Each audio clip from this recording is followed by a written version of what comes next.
that I think is lacking on campus is this spirit of community. And I think it's very important. Like, it's just the foundations of our college. And some of the things that I see happening around me which put me off are things like people don't really go out and support each other.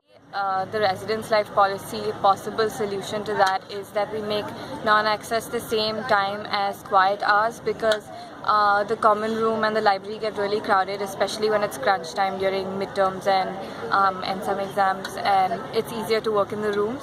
And also water wastage. Sometimes you just walk into the bathroom and the flushes are running, and people don't turn them off, so people need to be made aware of that.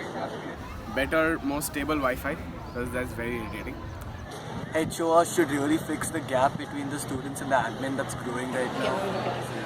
I think it's safer to just not have any expectations from the student government, because in general I feel like the student government doesn't know how much they can actually do in terms of how much they can actually affect change in certain areas, because they have to work with administration. There are a lot of other forces that go into making the university, and it's one thing for student government to promise during elections, for parties to promise during elections that they'll do this and work on mental health and work on better managing of resources. But when you actually get down to it and you meet with people in the admin, there's a lot of other levels of bureaucracy, a lot of other things you have to deal with, and I don't know whether they know that.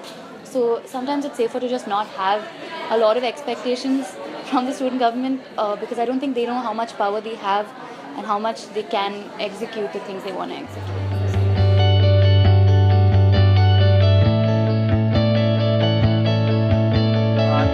To see individual candidates stand was extremely interesting. I think seeing them in the house would also be a new experience. I think them being devoid of party affiliations would swing votes in different directions, which would be a helpful twist in having individual opinion expression in the house.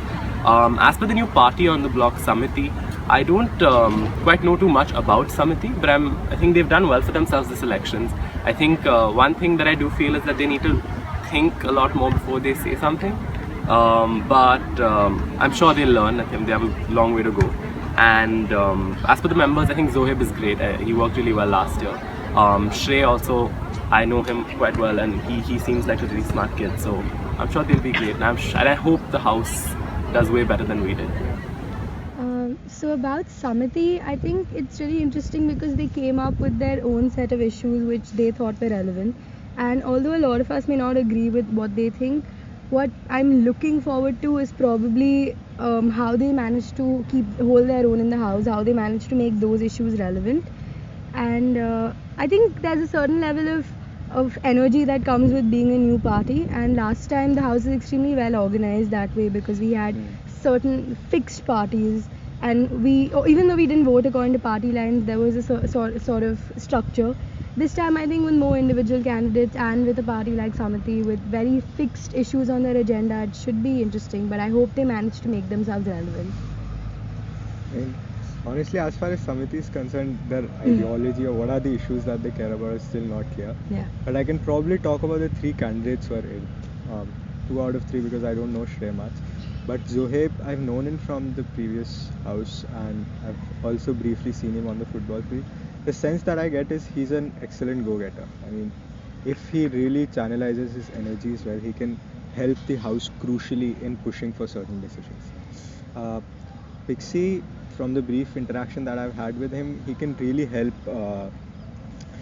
increase the unity within the house, because from what I get, he has good connections with all parties, and I think an important component is to have that person in the house who can keep everyone together. Yeah. And as far as individual candidates are concerned, I think those two are going to play very, very important roles.